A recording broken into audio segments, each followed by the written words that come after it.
नमस्कार। Law of attraction in युग निर्माण परिवार में आप सभी का स्वागत है। देवीय शक्तियां सहायता तो करती हैं, लेकिन उसके लिए कुछ पात्रता लगती है, कुछ एलिजिबिलिटी लगती है, कुछ योग्यताओं का होना आवश्यक है। हर किसी को देवीय सहायता मिलने लगे, ईश्वरीय शक्तियां, दिव्य शक्तियां सहायता करने लगे, ये संभव नहीं है। वो देखती हैं कि आपका उद्देश्य क्या है, आप भीतर से हैं क्या, क्या आपके विचार, आपके कर्म और आपके भाव मेल खा रहे हैं, या आप बाहर से कुछ हैं, अंदर से कुछ और। जैसे कि हम दुनिया को बताते हैं, बाहर से हम कुछ और होते हैं, अंदर से कुछ और।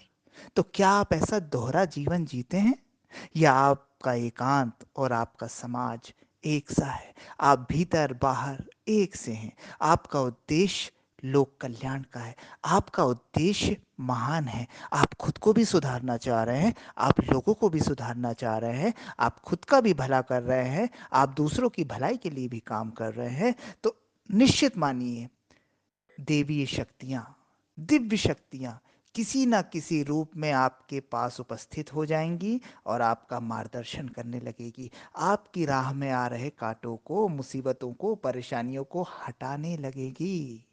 आपको अनुदान, वरदान और हर वो चीज जो आपकी प्रगति के लिए आवश्यक है मिलते जाएंगे। लेकिन एक ही चीज याद रखिएगा, आप इंसानों को बेवकूफ बना सकते हैं, आप दुनिया को बेवकूफ बना सकते हैं, आप भगवान को बेवकूफ नहीं बना पाएंगे, आप उन शक्तियों को बेवकूफ नहीं बना पाएंगे। अगर आपको लगता है कि आपने चिकनी चुपड़ी बातें कर ली, कुछ मंत्र पढ़ लिए, कुछ आरती गा ली, कुछ भजन गा लिए, लेकिन भीतर से अपना सुधार नहीं किया है, भीतर से अपने अंदर कुछ काम नहीं किया है, तो ये निश्चित मानिएगा कि वो शक्तियां आप पे हाथ नहीं रखने वाली है।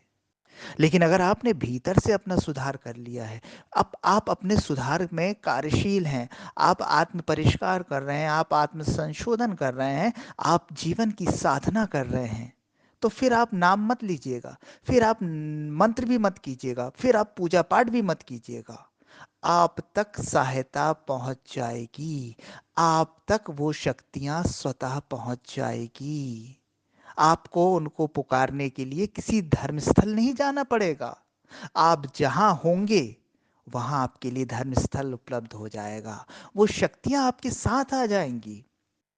और इसके लिए किसी धर्म, जाति या किसी विशेष संप्रदाय का होना आवश्यक नहीं है। आप इंसान हैं, आप मानव हैं, ये पर्याप्त है।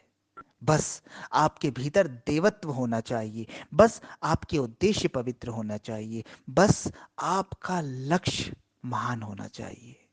फिर देखिए आपके साथ कैसी चीजें जुड़ती हुई चली जाती हैं, आपका कैसा विकास होते चला जाता है, आपकी कैसे स्पिरिचुअल अवेकनिंग होते चले जाती है, आप कैसे आध्यात्मिकता के शिखर पर बढ़ते बढ़ते बढ़ते चले जाते हैं, और आपके जीवन की हर कमी, हर रिक्तता कैसे पूरी होती चली जाती है। तो कौन करेगा?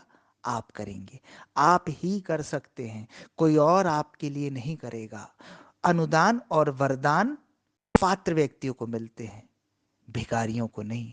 भीख मांगने से भीख मिल सकती है, अनुदान और वरदान नहीं मिलते। अनुदान और वरदान अगर पाना है तो अपनी पात्रता विकसित कीजिए, अपने आप को ठीक करिए, अपने आप को मजबूत बनाइए, भीतर से बाहर से लोगों की भलाई के लिए लगिए, और फिर देखिए कि कैसे चमत्कार आपके जीवन में घटित होते चले जाते हैं। धन्यवाद।